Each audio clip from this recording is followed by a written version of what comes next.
क्या दुनिया की किसी दिग्गज कंपनी के लिए भारत के बाजार को इग्नोर करना आसान है? बिल्कुल नहीं। तो फिर अमेरिकी राष्ट्रपति ट्रंप का भारत में एप्पल की फैक्ट्री नहीं लगाने का बयान कितना तर्कसंगत है? अब हमने सोचा कि इसका जवाब हम दें, उससे पहले ही एप्पल ने अपना जवाब दे दिया। एप्पल ने कहा है कि भारत से हमारा इस तरह का कोई प्लान समेटने का नहीं है, यानी कि एप्पल ने अपनी तरफ से दे दिया है जवाब ट्रंप साहब को। लेकिन ट्रंप साहब की सलाह को टिम कुक ने किनारा भी कर दिया। उसके बावजूद ऐसा नहीं लगता, पिछले कुछ दिनों से जिस तरह से बड़बोलेपन की स्थिति में ट्रंप साहब हैं, ऐसा नहीं लगता कि उन पर कोई ख़ास फ़र्क पड़ेगा। वो उनके दिमाग में जो चल रहा होता है वो बोल देते हैं और फिर ये भी सोचते नहीं हैं कि उसके आगे पीछे दाएं बाएं कितने एनालिसिस हो सकते हैं। बहरहाल अब उन्होंने चर्चा शुरू कर ही दी है, तो आज हमने सोचा थोड़ा और इसके डीप में जाएं और आपको समझाएं कि ट्रंप के ये ख्याली पुलाव कैसे कभी पकने वाले नहीं हैं, कभी वो चख नहीं पाएंगे इन पुलावों को। क्योंकि दरअसल वस्तुस्थिति ये है कि भारत इस वक्त एप्पल ही नहीं, पूरी दुनिया में मोबाइल मैन्युफैक्चरर्स के लिए सबसे मुफीद जगह बना हुआ है। पहले ये रिपोर्ट देखिए, फिर डिटेल में इसके साथ चर्चा करेंगे।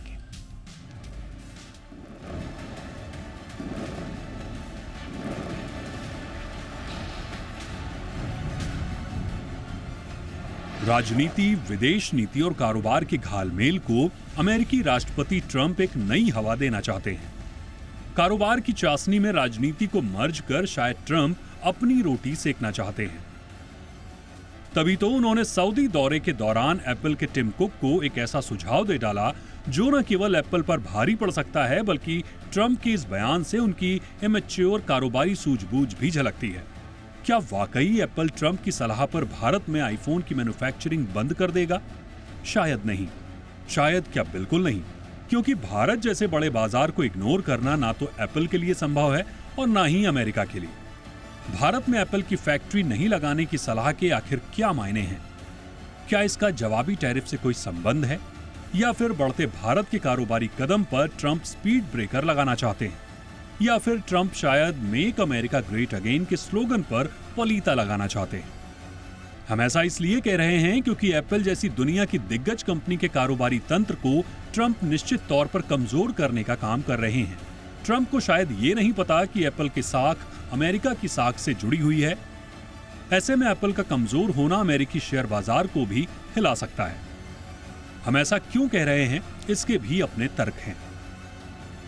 दरअसल अप्रैल 2024 से मार्च 2025 के बीच भारत में आईफोन मैन्युफैक्चरिंग की बात करें तो यह आंकड़ा 22 अरब डॉलर के करीब का बैठता है। ताजा आंकड़े ये बताने के लिए काफी हैं कि भारत एप्पल का मैन्युफैक्चरिंग हब बनता जा रहा है।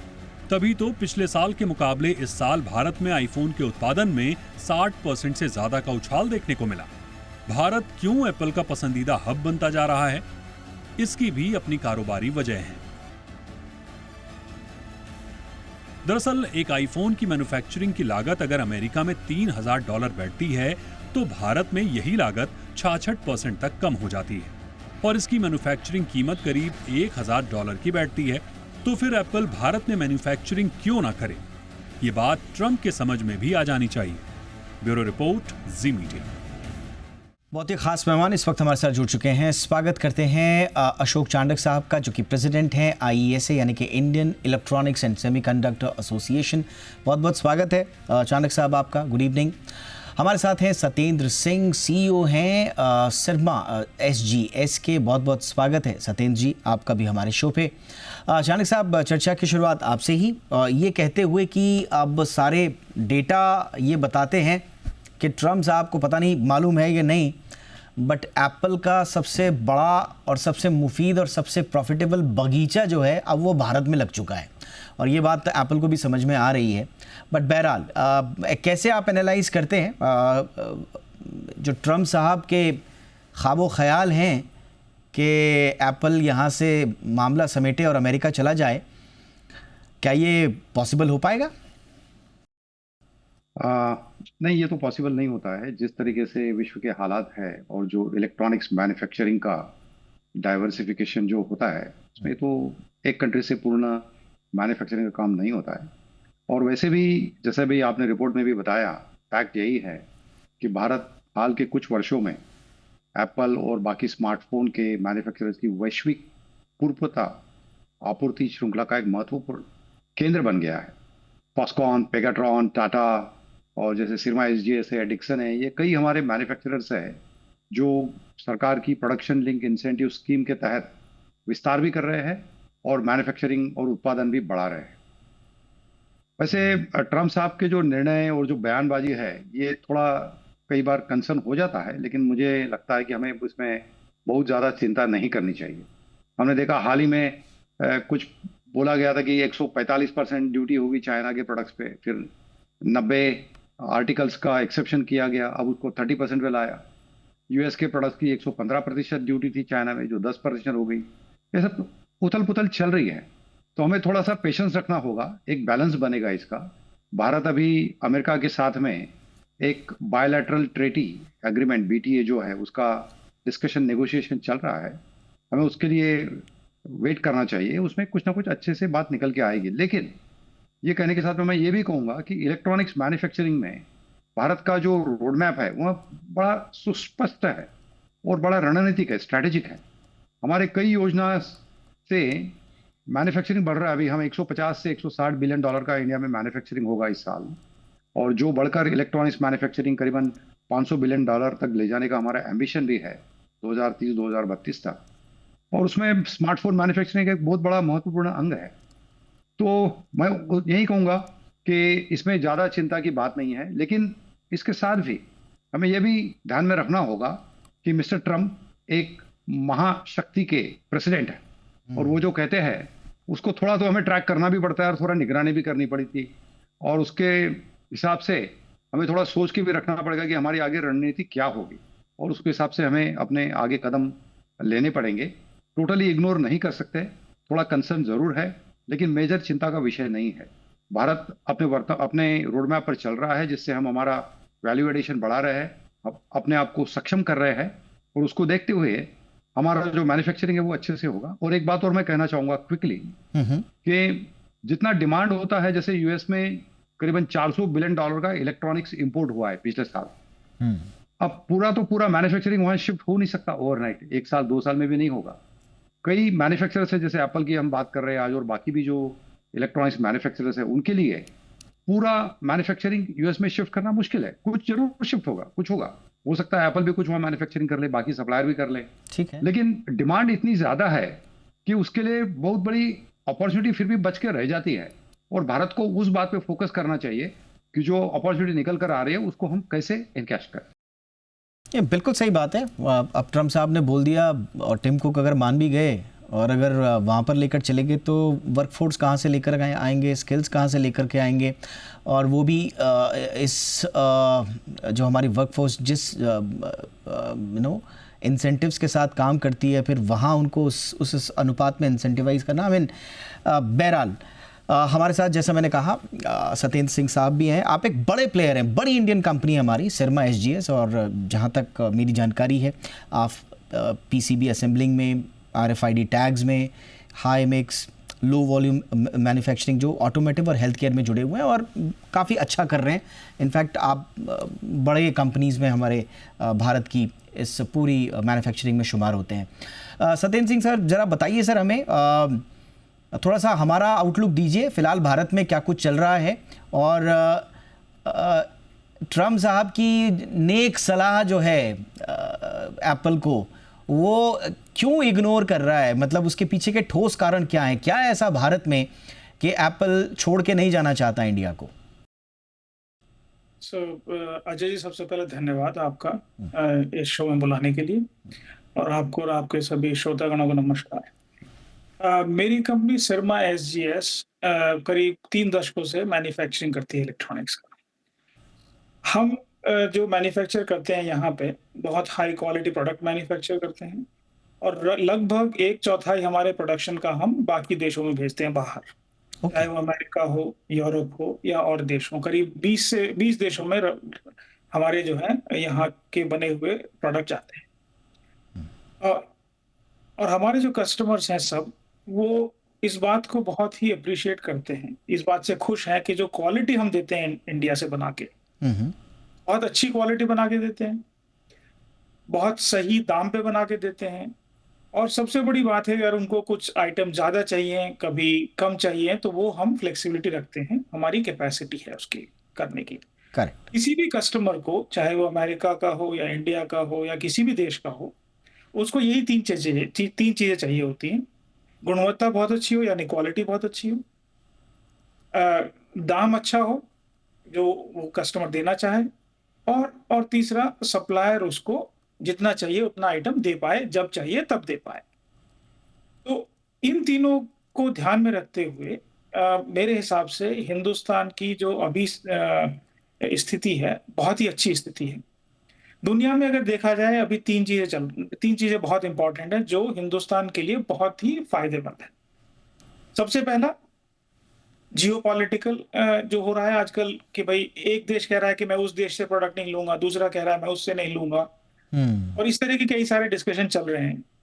पर्टिकुलरली हमारे एशिया का एक बड़ा देश है, वहाँ से बहुत देशों को प्रोडक्ट जाते थे।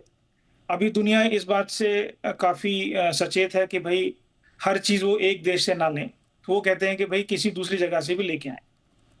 उस केस में दूसरा देश कौन-सा है वो दुनिया में जो उतनी कैपेसिटी दे पाएगा? वो हिंदुस्तान है, ऑब्वियस नाम है। क्यों?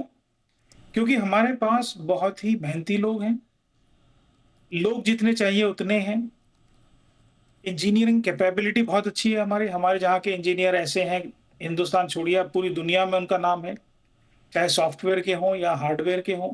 जनरली हम सॉफ्टवेयर की बातें करते हैं हमेशा, लेकिन अगर देखें आप, मैं कह सकता हूँ आपको कि दुनिया की कम से कम 2 से 3 हज़ार कंपनियाँ ऐसी हैं जिनका हार्डवेयर यहाँ पे डिज़ाइन होता है। कहीं भी प्रोडक्ट बने, लेकिन वो डिज़ाइन यहाँ पे होता है। तो हमारी इंजीनियरिंग कैपेबिलिटी बहुत अच्छी है, और हम जो हैं बहुत ही इनोवेटिव हैं। कोई भी चीज़ अगर हमारे पास एक आइडिया आता है तो उसको हम उससे अच्छा करके इम्प्लीमेंट करते हैं। ओके। तो बेसिकली दुनिया के लिए हिंदुस्तान से अच्छा ऑप्शन शायद ही कोई हो। और सरकार की पॉलिसी बहुत अच्छी है, जो लगातार साथ दे रही है, जैसे अशोक जी ने बताया, प्रोडक्शन लिंक्ड इंसेंटिव। और तीसरी बात है, हिंदुस्तान की अपनी जो डिमांड है इतनी ज़्यादा है, तो मुझे कोई शक नहीं है कि हिंदुस्तान का मैन्युफैक्चरिंग में बहुत ही बड़ा हिस्सा रहेगा आने एब्सोल्युटली। वाले समय में, चाहे कोई भी कंपनी। एब्सोल्युटली। अच्छा, एक एक बहुत इंपॉर्टेंट चीज़ है जो शायद हमारे दर्शकों को भी जानने के लिए ज़रूरी होगा, और मैं चाहूँगा कि चांडक साहब इस पे आप थोड़ा सा और हमारे दर्शकों के लिए इसको डिग कीजिएगा। आईफोन के जो कंपोनेंट्स हैं उनका 90% जो कंपोनेंट्स हैं वो एशिया से ही आ रहे हैं। भले ही उसमें चाइना भी है, बट ताइवान से भी आ रहा है, साउथ कोरिया से भी आ रहा है, जापान से भी आ रहा है। और ये जो सप्लाई चेन है इसके लिए सबसे मुफीद है एशिया का ही खुद का, यानी कि जो इंडिया है। अब इसमें क्या होता है कि यूएस को शिपिंग जो है, इतने सारे थाउजेंड्स ऑफ पार्ट्स, अब इतनी दूर दूर से लाना कितना मुश्किल होगा, कॉस्ट बढ़ेगी, टाइम बढ़ेगा, रिस्क बढ़ेगा। ये एक बहुत इंपॉर्टेंट बात है। तो ये भी एक बड़ा इंपॉर्टेंट पार्ट है सर, कि वाई चाइना, ये अपना एप्पल जो है वो भारत में, और एप्पल ही नहीं बाकी प्लेयर्स भी अब भारत आना चाहते हैं, क्योंकि आपकी सप्लाई चेन की और ख़ास तौर से जो कंपोनेंट्स की जो रीढ़ है वो तो एशिया ही है सर। चांडक साहब, आपने बिल्कुल सही कहा। अभी जो भारत में स्मार्टफोन असेंबली हो रही है, और पर्टिकुलरली एप्पल है, सैमसंग है, और कुछ चाइनीज मेकर्स भी है, ये सब लोग एशिया से पूरा सोर्सिंग कर रहे हैं। कंपोनेंट्स है, डिस्प्ले है, थोड़ा बैटरी भी आ रहा है बाहर से, कई पार्ट कलपुर से जो है वो इंपोर्ट यहाँ आसपास में एशिया से आ रहे हैं। तो इंडिया एक भारत देश लॉजिस्टिक्स के हिसाब से नजदीक माना जाता है। लेकिन मैं उसके आगे जाऊंगा। मैं ये बताना चाहूंगा हमारे दर्शकों को कि भारत में अभी एक बड़ा स्ट्रेटेजिक प्रोग्राम चल रहा है इलेक्ट्रॉनिक क्षेत्र के लिए और सेमीकंडक्टर क्षेत्र के लिए। इसमें कई सारे स्कीम्स अनाउंस की गई है सेंट्रल गवर्नमेंट की तरफ से, जो ministry of electronics and IT, और कई स्टेट गवर्नमेंट भी आगे में इस स्कीम्स में टॉप अप कर रहे हैं, मतलब एडिशन कर रहे हैं। जैसे पीएलआई मैंने बता दिया एक आपको, प्रोडक्शन लिंक इंसेंटिव। अभी 2 हफ्ता पहले एक इलेक्ट्रॉनिक कंपोनेंट मैन्युफैक्चरिंग स्कीम का अनाउंसमेंट हो गया। मैं गया था वहां पर, मैंने बताया भी कि हमारा रोड मैप क्या होना चाहिए। यूनियन मिनिस्टर श्री अश्विनी वैष्णव जी आए थे, उन्होंने लॉन्च किया उस स्कीम को। तो इलेक्ट्रॉनिक कंपोनेंट हम इंडिया में बनाएंगे, डिस्प्ले बनेंगे, डिस्प्ले मॉड्यूल बनेंगे, जो छोटे मोटे कलपुर्जे रखते हैं, जैसे पैसिव कंपोनेंट बोलते हैं, वो इंडिया में बनेंगे। तो ये सब बनने से क्या होगा कि इंडिया में जो वैल्यू एडिशन की हम एक बात कर रहे हैं, हम कई बार इस टॉपिक को लेके आते हैं कि इंडिया में वैल्यू एडिशन होना जरूरी है, ये अब इंडिया में बनेगा। तो आज जो हम 90%, आपने जो बोला कि इंपोर्ट हो रहा है फोन बनाने के लिए कलपुर्जे 90%, 80%, ये 1-2 साल के बाद में ये 70% पे आएगा, 5 साल के बाद में ये 50% कम भी हो जाएगा। अभी हमारा सेमिकॉन इंडिया प्रोग्राम चल रहा है, उसके तहत कई इकाइयों को अप्रूवल दिया गया है। अभी परसों की बात है, एक फॉक्सकॉन और HCL का जॉइंट वेंचर का अप्रूवल किया है, उत्तर प्रदेश में होगा ये। वो डिस्प्ले ड्राइवर आईसी होती है, जिसको डिस्प्ले ड्राइवर इंटीग्रेटेड सर्किट बोलते हैं, उसका पैकेजिंग होगा। वो डिस्प्ले ड्राइवर हर फोन के लिए लगता है और हर लैपटॉप के लिए लगता है। तो जब वो जैसे इंडिया में बनेगा तो आपका लॉजिस्टिक कॉस्ट कम हो गया और आपका जो वैल्यू एडिशन इंडिया में बढ़ गया। उसी तरीके से ये कलपुर्जे बनेंगे, तो हमें जो लॉजिस्टिक कॉस्ट आज कम है, बिकॉज हम एशिया से ला रहे बहुत सारी चीजें, आने वाले कुछ सालों में इसमें बहुत सारे पार्ट्स हमारे इंडिया में बनेंगे और उसका वैल्यू एडिशन होगा, लॉजिस्टिक कॉस्ट कम होगा। इसलिए मैं कह रहा हूं कि हमारा जो एक ट्रायो है, विनिंग ट्रायो, जो प्रोडक्शन लिंक इंसेंटिव है, ये कंपोनेंट और सेमीकंडक्टर स्कीम है, वो सेंट्रल गवर्नमेंट के साथ में स्टेट गवर्नमेंट के भी स्कीम्स है। अभी देखिए यूपी वाले कुछ हेल्प कर रहे हैं, कर्नाटक है, तमिलनाडु है, इलेक्ट्रॉनिक्स के लिए उन्होंने अपनी एक नई पॉलिसी अभी 2 हफ्ता पहले बना दी। गुजरात है, MP, छत्तीसगढ़, हर स्टेट अभी आगे आ रहा है कि ये इलेक्ट्रॉनिक्स और सेमीकंडक्टर क्षेत्र को बढ़ावा दे, वहां पर सपोर्ट करे, इंसेंटिव दे, land, power, ease of doing business. ये सब इस स्पीड में चल रहा है कि अगले 5 साल में, इसीलिए मैं कह रहा हूं कि हमारा जो एम्बिशन है इलेक्ट्रॉनिक्स मैन्युफैक्चरिंग का भारत में $500 बिलियन तक जो हमें लेके जाना है, ये सब उसी तरह हो रहा है और इससे हमें कॉम्पिटिटिव एडवांटेज हमें मिलेगा। तो जो अब आपने सही कहा कि अगर US में पूरा मैन्युफैक्चरिंग करना है, फोन हो या लैपटॉप हो या कोई दूसरे प्रोडक्ट, उसके कलपुर्जे कहाँ से आएंगे? सारे कलपुर्जे जो कंपोनेंट है उसकी पूरी मैन्युफैक्चरिंग वहां नहीं होगी, उनको कहीं ना कहीं से लाना होगा। लेकिन भारत में हम जो प्रोग्राम हमारे चल रहा है उसमें हम इंडिया में भी जब बनाएंगे तो इससे हमें बहुत बड़ा फायदा मिलेगा और ये कॉम्पिटिटिव एडवांटेज है और इसी तरीके से हमें आगे बढ़ना है। तो ये जो चैलेंजेस वगैरह जो आ रहे हैं, बार बार ये टैरिफ की बात निकलती है, ये सब हमें इसको मॉनिटर डेफिनेटली करना होगा, हमें ध्यान रखना पड़ेगा, इग्नोर नहीं कर सकते। पर्टिकुलर मैं फिर से कहूंगा कि अगर कोई कंट्री का प्रेसिडेंट बात करता है तो उसको इग्नोर नहीं किया जा सकता है, लेकिन उसको ध्यान में रखते हुए हमारी स्ट्रेटेजी हमें करनी पड़ेगी और वो करनी पड़ेगी। And you rightly said sir, और ये बहुत इंपॉर्टेंट पॉइंट है भारत के लिए कि हमको जो वैल्यू एडिशन है ना, जो अभी मेरे ख्याल से 20% के आसपास है, उस पर अभी काम करना है। But I tell you one more point जो बड़ा कॉन्क्रीट पॉइंट है हमारे दर्शकों के लिए, और मैं चाहूँगा सिंह साहब इसको थोड़ा सा और इलैबोरेट करें। देखिए, भारत को आप फैक्ट्री मत समझिए सिर्फ, भारत फैक्ट्री के साथ साथ फ्यूचर मार्केट भी है। और अगर आप फैक्ट्री यहाँ से उठाते भी हो, माना US में तो बहुत महंगा पड़ गया आपको, आप आसपास चले जाओ, आप वियतनाम जाते हो, छोटा देश है, और प्रॉब्लम वहाँ पर क्या हो गई है कि लेबर कैपेसिटी जो है वो अब एग्जॉस्ट हो गई है वहाँ। अब आपको ज़्यादा वहाँ पे लेबर कॉस्ट कैपेसिटी नहीं मिलेगी आपको। आप मैक्सिको जाओगे, वहाँ पर हायर लेबर कॉस्ट है, सप्लाई चेन के लिए फिर से आपको एशिया में डिपेंड करना पड़ेगा। आप कुछ लोग बोलते हैं साहब इंडोनेशिया चले जाएंगे, थाईलैंड चले जाएंगे, ठीक है, प्रॉमिसिंग, बट वहाँ पर अर्ली स्टेज में अभी ये सब कुछ। इंडिया के पास लेबर फोर्स स्केल है, डोमेस्टिक डिमांड लगातार बढ़ रही है, जियोपॉलिटिकल वेटेज अभी हमारे पास है, और जो सप्लायर इकोसिस्टम इन डेवलपमेंट है वो सारा का सारा, मैंने बताया ना कि इसको आप फैक्ट्री मत समझिए, फैक्ट्री भी यही है, फ्यूचर मार्केट भी यही है। इसलिए इंडिया से बेटर ऑप्शन एप्पल हो या दूसरी कंपनीज हो उनके लिए नहीं है। सिंह साहब थोड़ा सा और इसको डिग करिए सर। आई थिंक बिल्कुल सही कहा आपने कि इंडिया बहुत ही अच्छा ऑप्शन है। कुछ समय की बात है, आई थिंक 5-6 साल पहले मैं एक दूसरी कंपनी में था, जब मैं ग्लोबल रोल में था, तो वहाँ पे, ये 2016 की बात है, तो ऐसी सिचुएशन तब भी हुई थी कि डिफरेंट कंट्री चाहते थे कि हम एक कंट्री से ना लें, बाकी जगह भी करें। उस समय हमने पूरा वर्ल्ड वाइड इवेलुएट किया कि भाई क्या क्या ऑप्शन हो सकते हैं, ठीक है। तो 2-3 ऑप्शन उभर के आए हमारे सामने। जैसे वियतनाम की आपने बात करी, तो वियतनाम में एडवांटेज ये है कि भाई आप वहीं से जो अगर एशिया की सप्लाई चेन है, पर्टिकुलरली चाइना की सप्लाई चेन है, तो वहीं से आप इजीली वहाँ पे पुर्जे भेज सकते हो और वहाँ पे असेंबली करा के दूसरे देश को भेज सकते हो। दूसरा ऑप्शन निकल गया है हमारे सामने, मैक्सिको, जो अगर US मार्केट के लिए देखें तो पास में है वहाँ पे, तो वहाँ से बना के तुरंत आप भेज सकते हो जब भी चाहिए। तीसरा बहुत ही इंपॉर्टेंट ऑप्शन आया जो मेरे दिल के बहुत करीब है और शायद और आपके भी है, आई एम श्योर, वो हिंदुस्तान। और हमने उस टाइम पे देखा कि हिंदुस्तान में सबसे इंपॉर्टेंट चीज क्या है।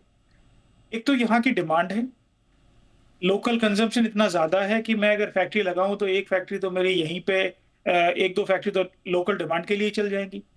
उसके हिसाब से फिर स्केल बन जाता है, मेरा बड़ा ऑपरेशन लगा सकता हूं मैं। और सबसे इंपॉर्टेंट चीज क्या है, नॉर्मली जो लोग बातें करते हैं वो लेबर कॉस्ट की बातें करते हैं, लेकिन वो ये भूल जाते हैं कि लेबर कॉस्ट के अलावा इंजीनियरिंग माइंडसेट बहुत जरूरी है। आप कोई भी मैन्युफैक्चरिंग का प्रोसेस है उसको किस तरह से चलाते हो, कैसे ऑप्टिमाइज करते हो। अगर कोई आइटम दिन में 1000 बनता है तो 1000 की जगह आप 1100 बना सकते हो क्या उतने ही लोगों से, या उतनी उसी मशीन पे थोड़ा सा बदलाव करके कुछ सॉफ्टवेयर में या हार्डवेयर में या कुछ जिग्स फिक्सचर्स में मॉडिफिकेशन करके। और हमने देखा है कि बहुत बार जो बाकी देशों में कोई चीज 1000 बन रही थी एक शिफ्ट में, यहाँ पे बड़े आराम से 1100-1200 तक बन सकती है, क्योंकि हम उसको एज इट इज फॉलो नहीं करते। हम सोचते हैं कि उसमें क्या अच्छा सुधार किया जा सकता है, क्या इंप्रूव किया जा सकता है। तो ये बहुत ही बड़ी एडवांटेज है हिंदुस्तान की, जो लोग जनरली बात नहीं करते हैं। मेरी पुरानी फैक्ट्रीज में, मैंने बहुत सारी फैक्ट्रीज में रहा हूँ हिंदुस्तान में, इस कंपनी से पहले भी जो मैंने शुरू की। और मैंने हर बार देखा है जिस भी फैक्ट्री में मैं रहा हूँ, अगर हम उसको प्रॉपरली स्केल की फैक्ट्री बनाने, जो मतलब बहुत छोटी फैक्ट्री ना हो, तो वो फैक्ट्री बिना किसी डाउट के मैं कह सकता हूं कि विद इन 1-1.5 साल दुनिया की सबसे एफिशिएंट फैक्ट्री और सबसे कॉस्ट इफेक्टिव फैक्ट्री बन जाती है। मेरी पहली 2 कंपनी में मेरे को ऐसा ही एक्सपीरियंस रहा, और अभी भी आज की तारीख में मैंने बताया कि हम 20 देशों को सप्लाई करते हैं यहाँ से। और हमारा कंपटीशन सिर्फ इंडियन कंपनीज के साथ नहीं है, हमारा कंपटीशन है चाइनीज कंपनी के साथ, बाकी एशियन कंपनीज के साथ, यूरोपियन, मैक्सिकन, सब कंपनीज के साथ हमारा कंपटीशन है। उसके बावजूद हम बिजनेस जीतते हैं और यहाँ से मैन्युफैक्चर करके सप्लाई करते हैं। तो इंडिया की बहुत ही स्ट्रांग पोजीशन है। अभी आने वाले 10 साल कम से कम मेरा ये मानना है कि दिन दूनी रात चौगुनी तरक्की होगी इंडिया मैन्युफैक्चरिंग में। जनरली आप किसी भी हमारी जैसी कंपनी से बात करेंगे, मेरी खुद की कंपनी का पिछले 4 साल में हर साल हम 44% प्रोडक्शन बढ़ता जा रहा है, 4 साल से लगातार। क्या बात है, 44%। और उम्मीद ये है कि 30-40% आराम से हर कंपनी का प्रोडक्शन बढ़ता रहेगा, और तभी हम जो है अपने 500 बिलियन का जो लक्ष्य रखा है गवर्नमेंट ने इंडियन प्रोडक्शन का 2030 तक, यानी 5 साल के अंदर हमको 500 बिलियन तक जाना है एज देश, पूरे देश का प्रोडक्शन मिला के, तभी वो हो पाएगा। और मुझे कोई डाउट नहीं है, 30 मतलब ये जो लगातार बढ़ता हुआ प्रोडक्शन ये 5 साल नहीं, कम से कम 10 से 15 साल चलता रहेगा। और जो जहां तक अशोक ने बहुत अच्छी बात कही कि भाई खाली असेंबली नहीं, कंपोनेंट भी बनेंगे। बहुत सारे प्रोजेक्ट अप्रूव हो गए हैं और बहुत सारे और अप्रूव होने वाले हैं। जैसे ही यहाँ पे डिमांड बढ़ेगी, क्योंकि हम कंपोनेंट यहाँ पे यूज करेंगे तो यहाँ पे डिमांड बढ़ेगी, तो जो कंपनियां बाहर से सप्लाई करती हैं वो कहेंगी भाई बाहर से सप्लाई करने की बजाय यहाँ पे बनाएंगे, तो जो सप्लाई चेन भी यहाँ पे मूव होगी। तो ये एक मोमेंटम है, बनता जा रहा है। अब हमको खाली ध्यान रख के फोकस करके उसको बढ़ाते रहना है।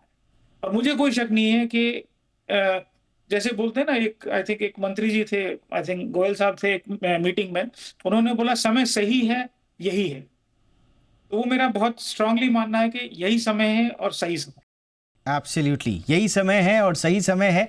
और देखिए भारत लगातार, अभी तो ठीक है 14-15% हम ग्लोबल आईफोन प्रोडक्शन कर रहे हैं, लेकिन जो प्रोजेक्टेड ग्रोथ है वो बड़ी प्रॉमिसिंग है। 26 से 30% बाय 2027 मेरे ख्याल से चाइना के आउटपुट से हम बहुत जल्दी मैच कर जाएंगे। हमारे जो की मैन्युफैक्चरर्स हैं, फॉक्सकॉन है, पेगाट्रॉन है, टाटा इलेक्ट्रॉनिक्स आ गई है, और भी बाकी सिरमा एसजीएस भी लगी पड़ी है। मतलब आई मीन सारे प्लेयर्स एक साथ जब आएंगे और प्रोडक्शन की हमारी कैपेसिटी दुनिया देखेगी, तो स्वाभाविक रूप से एप्पल की भी डाइवर्सिफिकेशन स्ट्रेटजी है। अब वो भी डिपेंडेंस को रिड्यूस करना चाहते हैं चाइना के साथ, लेकिन क्योंकि सबसे बड़ी प्रॉब्लम ये होगी कि चाइना अब सेफ नहीं रहा, कॉर्पोरेट के लिए एक बहुत बड़ा रिस्क कहा जा रहा है चाइना, और इसलिए लगातार हम एक पहली पसंद बनते जा रहे हैं। बट ये सारी अच्छी बातें हैं, थोड़ा सा जो चैलेंजिंग वाली बातें हैं उस पर हम बहुत पहले बात कर चुके हैं, थोड़ा सा हमने उसका जिक्र भी किया, और बाकी सब छोड़ दीजिए। थोड़ा सा एक तो अभी भी PLI स्कीम वगैरह सब ठीक ठाक है, लेकिन अभी भी लाल फीताशाही है, ये हमको मानना पड़ेगा। थोड़े हमें लेबर रिफॉर्म, लैंड रिफॉर्म, ये सब रिफॉर्म भी करने पड़ेंगे। और कैसे वैल्यू एडिशन को हम और आगे बढ़ा सकते हैं, ये पॉइंट हैं जिनको मैं सिर्फ छू रहा हूँ, ज़्यादा उनके अंदर नहीं जा रहा। उस पर कभी और जाएंगे, क्योंकि आज समय था ट्रम्प साहब को आईना दिखाने का कि हम कितनी हमारी कैपेबिलिटीज़ हैं और प्रोजेक्शंस क्या हैं। तो इसीलिए आज यहीं तक सीमित रहते हुए बहुत बहुत धन्यवाद करेंगे हमारे आज के मेहमानों का। सत्येंद्र सिंह साहब, thank you so much for your time sir. Ashok Chandak sir, thank you so much sir for your time sir and valuable inputs.